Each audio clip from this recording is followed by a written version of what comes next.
This video clip is going to be looking at the relationship between charge and voltage for a capacitor. I have a series of 1.5 volt cells connected up here in series, which is going to give me a range of 1.5 volts up to 9 volts in maximum.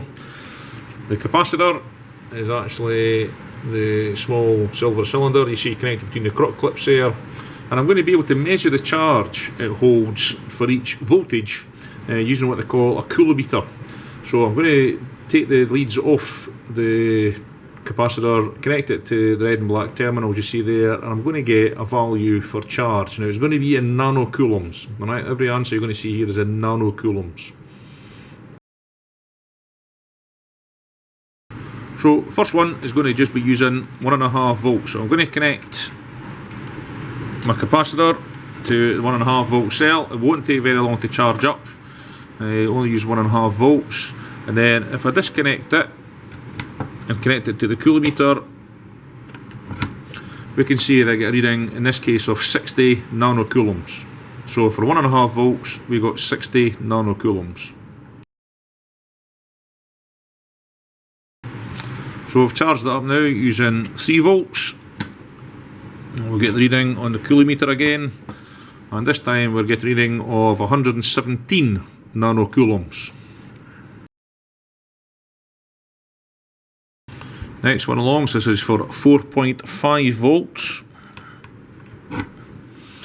and this time we get a reading of 180 nanocoulombs. So same experiment again repeated, this time with 4 cells, so this is for 6 volts. And we get a reading of 237, we'll say 237 nanocoulombs.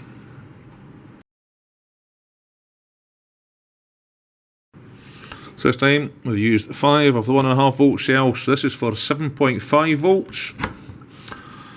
And we're actually getting a reading of 293 nanocoulombs. So this last reading, this is for 9 volts. 6 1.5 volt cells connected in series giving me 9 volts. And from that you can see I'm getting a charge there of 351 nanocoulombs.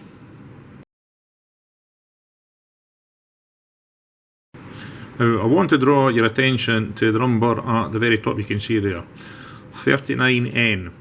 This capacitor is actually rated as 39 nanofarads. Alright, and that's actually going to come quite important when you see the last bit when we've drawn the graph for this.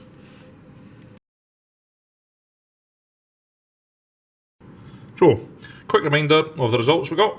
Voltage in volts there, going from 1.5 down to 9, and the corresponding charge in nanocoulombs going from 60 down to this corresponding value of 351.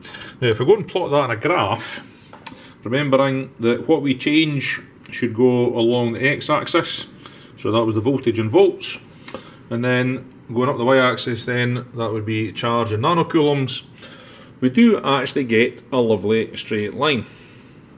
Alright, that's the relationship between charge and voltage for a capacitor. Now, the gradient of that slope is actually quite important. If we were to look and remember that nano is times 10 to the minus 9, the gradient is actually the change in charge divided by the change in the voltage. Now, I've just taken the two extreme points here. So it's actually 351 nanocoulombs, take away 60 nanocoulombs, and it's 9 take away 1.5 on the bottom. Now, I'm not bothered looking at the actual graph itself. Now, if you do the calculation then, we end up with a value of 38.8 nano, and it's farads for capacitance. Now, if you remember back previously, the capacitor was quoted as 39 nanofarads, so it's pretty convincing in terms of this relationship.